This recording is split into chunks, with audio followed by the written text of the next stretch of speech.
Alright guys, so we are stuck in 69. Not that we mind being stuck in 69, right?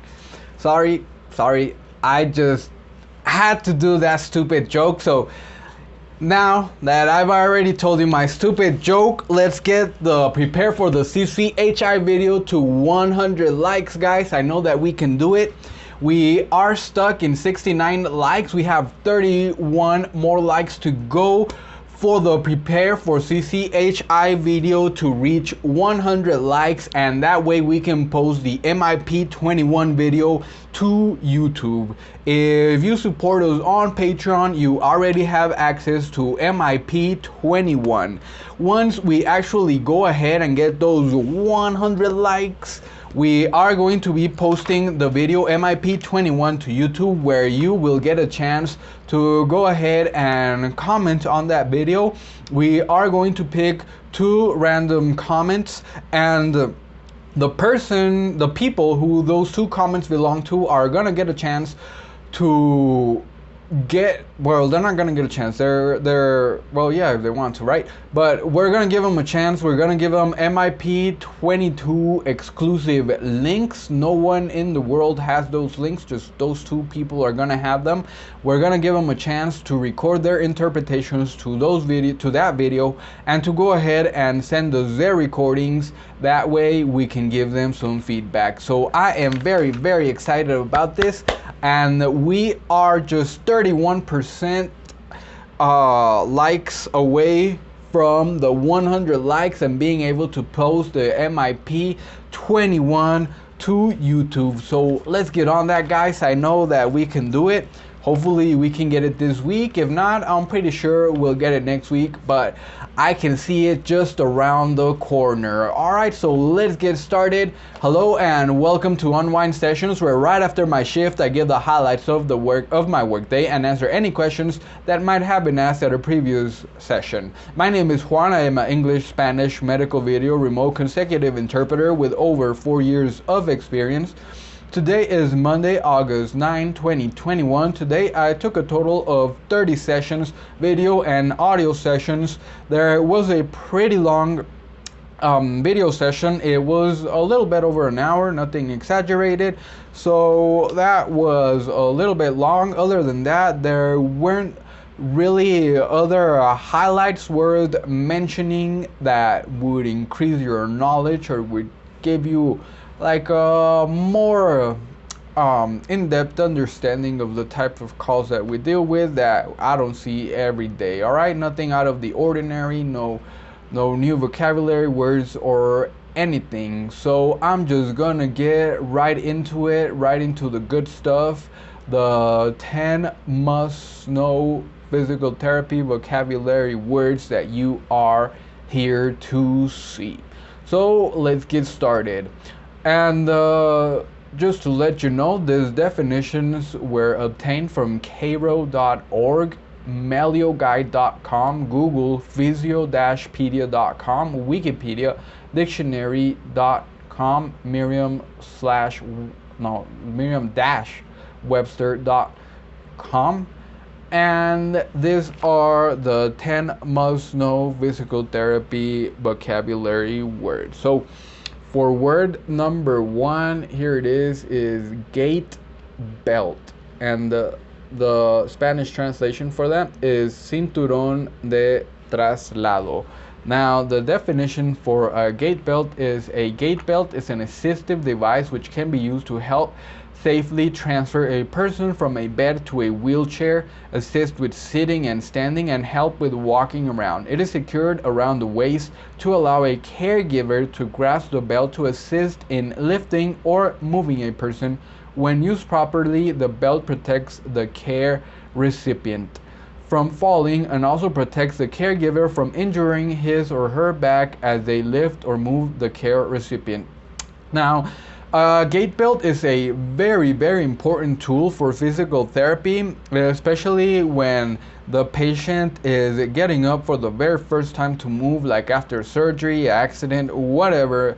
The patient is bedridden and this is his first time standing up. The physical therapist is going to make sure that She puts a gait belt around the patient in case that the patient falls or anything. The lady will be, or the physical therapist, I should say, will be ready to lift the patient up by the gait belt, right? Or if they need help, just like the definition said, if they need help to lift up the patient to get them off from the chair, that's what they'll be grabbing from the gait belt. And for the most part, the gait belt is used, like I mentioned at the beginning, like when the patient is already in bed and they get him to walk around the hall, just so he doesn't lose his mobility, just so his joints won't stiffen, all that good stuff. Sometimes they just pick him up and they just get him to walk to like the door and back, depending on how badly injured the patient is or how bad rehab is needed. But that is a word that you should be familiar with, gait belt, definitely. All right, number 2, sets, or in Spanish, series. Now, if you've ever worked out, you already most likely know what set is or sets are. Now, sets refer to how many times you should do a prescribed individual exercise. For example, I may recommend 10 to 12 reps of a specific exercise. Those 10 to 12 reps make up one set. So, like, the sets is how many times you're going to perform the same repetition of an exercise, right? For example, and let me just go ahead and give you word number 3 so that I can explain them together, and that way I can give you a much better definition. So number 3 is repetition, and repeticiones would be the Spanish translation for that one. And repetitions are the number of times you will repeat the movement of a given exercise to finish a set, right? So for example, if the physical therapist tells you do 2 sets of 5 bicep curls each. So if you're not familiar with bicep curls, let me demonstrate what a bicep curl is. So we're all familiar with like the exercise where you have like a bar here. Pretend this is a bar, and I don't know if you can see me because I can't see my reflection, but let's just say that I am like this, and then you flex your you straighten your elbows and then you flex up, right? So that's bicep curl, right? And that's not the best form, but I mean, I'm limited in what you can see and what I can see from over there, so I'm probably making funny faces here. I don't know if you can see my face, but anyways, all right. So the exercise starts at the bottom, and once you get to the top, that would be one repetition. Well, no, that's half a repetition. Once you get back to the bottom, we call this one repetition of an exercise, right? Well, we could even do finger flexions, right? That'll be easier to demonstrate. Why didn't I think of that? So let's say the therapist tell you do 1 repetition of a finger flexion. So all right, you start, let's say you start up here. So you flex and then you return. That's 1 repetition, all right? What if the therapist tells you do 3 sets of 1 repetition each?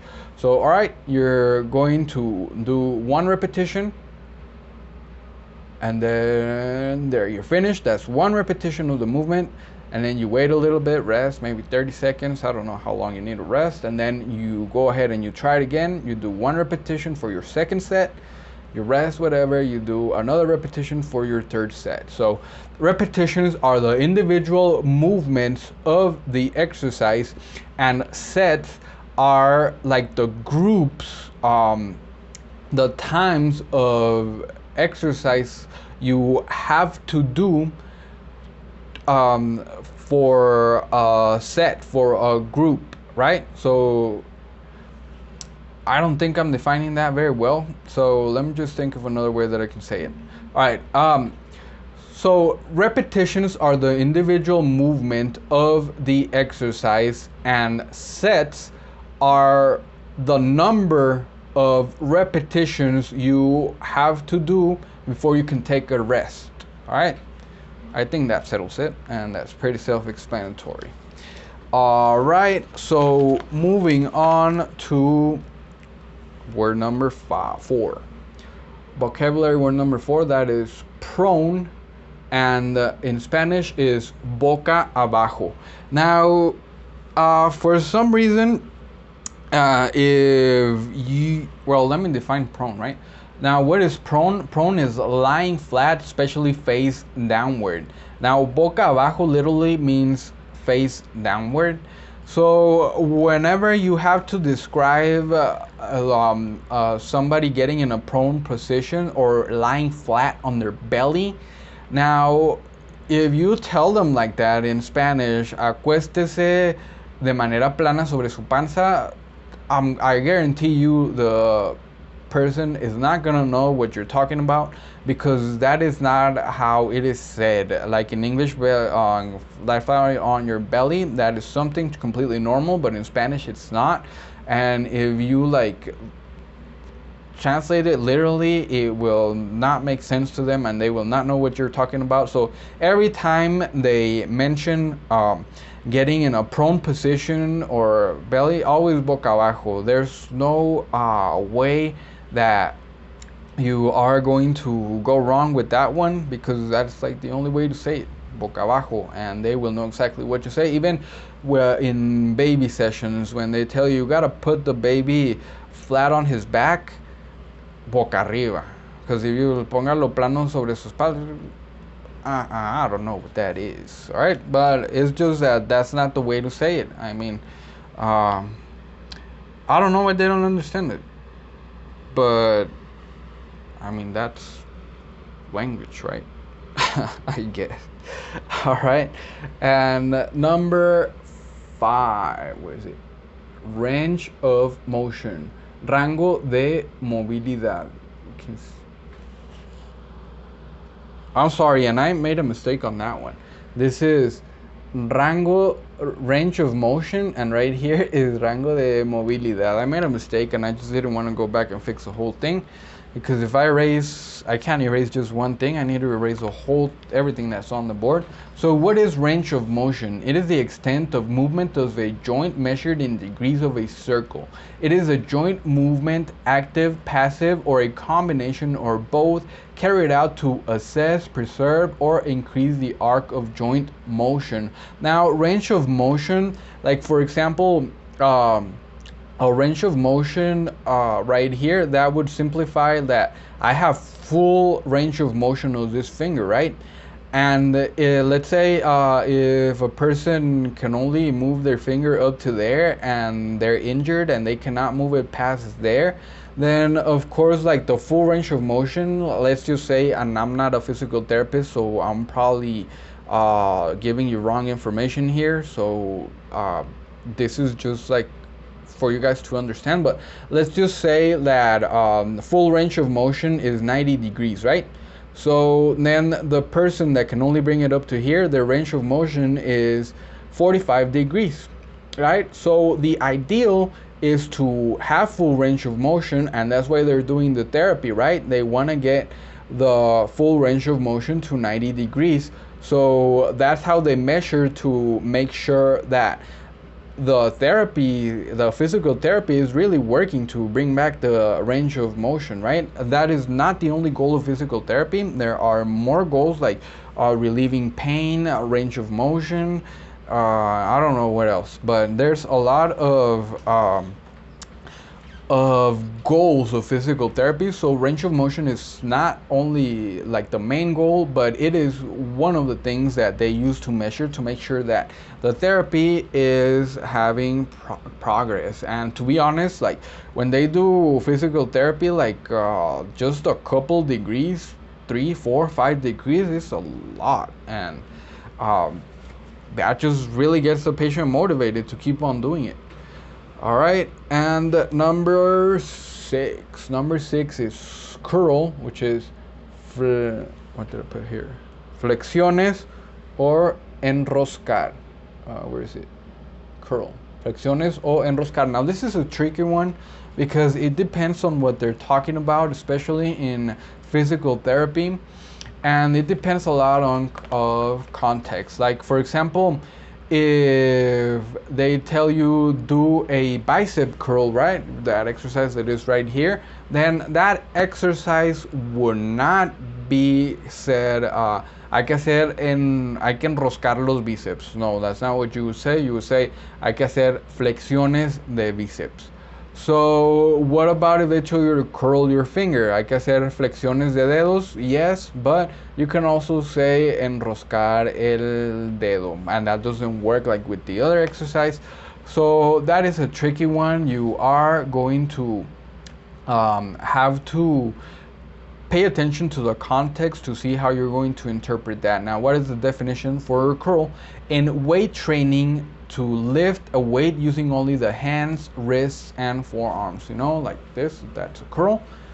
But of course, curl is also like curling your fingers, curling your hair, all of that stuff. So pay attention to that one because they're both used in physical therapy, not just curl flexiones, but also curl enroscar. All right, and number 7. So number 7 is mat or colchoneta. And the definition for a mat is a piece of thick or resilient material for lying on or for landing on in gymnastics, wrestling, or similar sports, or physical therapy in this case. So we've all seen those mats, right? I'm pretty sure if you're ever been in gym class, I'm pretty sure they have those mats in gym class. We see in the Olympics there were mats on the floor for gymnastics and all of that. So it's just like a mat that is used for you to have a surface that is not on the floor, that is comfy, that you can sit there for a while, that you can lay there while you're getting your physical therapy, right? Or just sit down to do the exercising. So that is what a mat is. Very important in physical therapy as well. All right, and for number 8, we have therapy bands, also known as resistance bands, and bandas elásticas de terapia, that's for therapy bands. Bandas elásticas de resistencia would be for resistance bands. So it doesn't matter what they call them, they all mean the same thing. And therapy bands are an elastic band used for strength training. They are also commonly used in physical therapy, specifically by convalescents of muscular injuries, including cardiac rehab patients, to allow slow rebuilding of strength. Now, if you don't know what those bands are, they are like, and I have some, but I just have them at my house. So I'm already at my house. Okay. But I'm still recording from my grandma's house though, because of the internet. I don't have good internet at my house, so I'm still working at my grandma's house, but I'm already living at my house, so yay me. All right, so back to the topic. All right, therapy bands are like some rubber bands. They're like thick bands. Sometimes they can be like that thick, sometimes they can be round, have handles, whatever, but for the most part you're gonna see them just like a band like this thick, and then like, I don't know, like big, you know, stretchy, different colors. For the most part, a different color means a different strength. And what they use this for is, for example, just to give it a little bit of a resistance. Let's say that the person that's doing physical therapy has already done all of the exercises that he could do perfectly with just his own body weight, right? So now to keep on improving and to keep on making progress, he needs to add a little bit of resistance, right? Something that makes the exercise harder to do. So when they introduce a patient to a resistance band, they will give them like the easiest band, the most flexible, right? That doesn't offer that much resistance. And that way the patient can go ahead and do his exercises with the therapy bands with an increased resistance, thus gaining much more strength, right? And making much more progress. And whenever the patient is already finds the exercise too easy with a certain therapy band, they will give them another color which has a higher resistance. So therapy band is another tool, uh, very important to physical therapy. So make sure to know that one. All right, and number 9. Now for number 9, I included both hot and cold. I was going to put 9 and 10, but yeah, I felt like, I mean, since one is the opposite of the other, I might as well just mention them in number 9, right? All right, so for number 9, we have hot pack, heating pad, and what is this? Warm, where is it? This is hard. Warm compresses. All right, so then I have the Spanish translation here, which is bolsa caliente for hot pack, almohadilla caliente for hot pad, and compresas calientes for warm compresses. Now, the only thing that I have to define after I give you the definition is a heating pad. All right, so what is what I just mentioned, the hot pack? Let's go with hot pack, but you know that it can be any of the other words that I mentioned, and is an absorbent material as a blanket or squares of gauze wrung out in hot water, wrapped around the body or a portion of the body, and covered with dry material to hold in the moist heat. Now that is true only for hot pack and warm compresses, because a heating pad is also, it can be electrical. It is electrical. It's a little pad that you plug into the electricity, and then it just warms up. That way you don't need to get a towel wet, warm, or whatever. It's just very convenient. You plug it in and you instantly have something hot to put a warm compress. It counts as a warm compress as well. And so yeah, and that helps to relieve muscle aches and all kinds of stuff, all right, for physical therapy. So that is the difference between a hot pack or a heating pad, and they are both warm compresses. So just remember that they all mean the same thing, and they are used interchangeably, although a heating pad is a little different. So I usually do differentiate. When they say heating pad, I say almohadilla caliente. When they say hot pack, or bolsa caliente. All right, and the opposite of that would be an ice pack or a cold compress, bolsa de hielo, o compresa fría. So this is the complete opposite. This could be a cold towel, ice bag applied to the body to reduce swelling and relieve pain.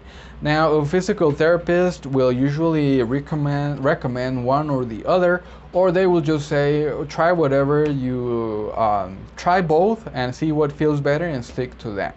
So for the most part, this is like always at the end of a physical therapy session, of an inpatient physical therapy session. Well, not this is outpatient actually, or inpatient. I think it's outpatient. Outpatient, yes. In outpatient therapy, for the most part, the patient goes to the consult, and they go in a gym or in a room, and the patient is able to get there without a problem. Somebody took them, or they could get there on their own. And for the most part, whenever the therapist is working with them, they will always recommend a hot or a cold pack, either one or both or whatever. This doesn't happen when they're in the hospital, of course, but they could always offer, would you like a hot pad? a heating pad, a warm compress, a cold pad, whatever. But for the most part, they don't really do that when the patient is taking physical therapy, he's hospitalized and he's in the hospital. They usually just do it more in outpatient physical therapy sessions. All right, outpatient is a vocabulary word you should also know. All right, and for number 10, it's a transfer board or tabla de transferencias. All right, and what is the definition for a transfer board? A device used to bridge the space between a wheelchair and a bed, toilet, or car seat, used to facilitate independent or assisted transfer of the patient from one of these sites to another. All right, so a transfer board is used very commonly in physical therapy as well, most of the time when they are hospitalized, because getting the patient like from the bed to a wheelchair, depending on the patient, could be something huge, something very hard to do. And if the patient is going to or is able to transfer to a wheelchair, most of the time they will use a transfer board to make it easier while they're transitioning until they can do it on their own. Or sometimes a patient will forever need to use a transfer board to be able to transfer from the bed to like the wheelchair, or from the wheelchair to the toilet, in case there's no one around to help them and the patient has that in independability.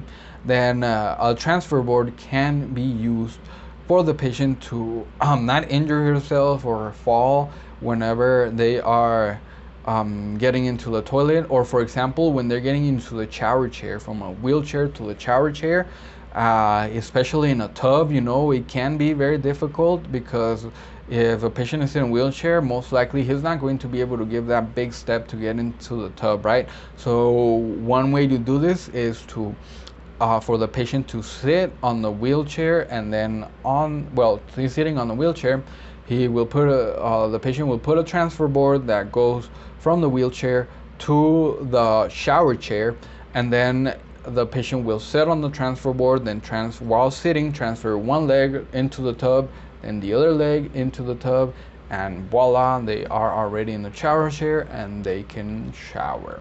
All right, so those are the 10 must-know physical therapy vocabulary words for today.